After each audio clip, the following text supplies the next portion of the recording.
కాంగ్రెస్ ప్రభుత్వం వచ్చిన తర్వాత హైదరాబాద్ లో చెత్త పేరుకుపోయిందని ఎమ్మెల్యే మల్లారెడ్డి అన్నారు. నగరంలో కాలుష్యం పెరిగిందన్నారు. సిటీకి నలువైపులా డంపింగ్ యార్డ్ నిర్మించాలని సీఎం రేవంత్ రెడ్డిని కోరారు.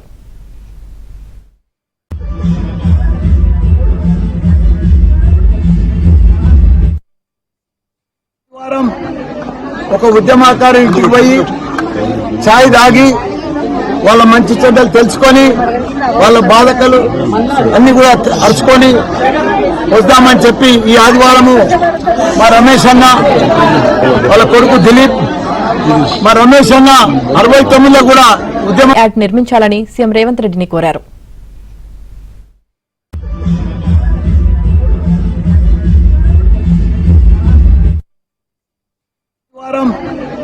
ఒక ఉద్యమకారు ఇంటికి పోయి ఛాయ్ తాగి వాళ్ళ మంచి చెడ్డలు తెలుసుకొని వాళ్ళ బాధకలు అన్ని కూడా అరుచుకొని వద్దామని చెప్పి ఈ ఆదివారము మా రమేష్ అన్న వాళ్ళ కొడుకు దిలీప్ మా రమేష్ అన్న 69లో కూడా ఉద్యమ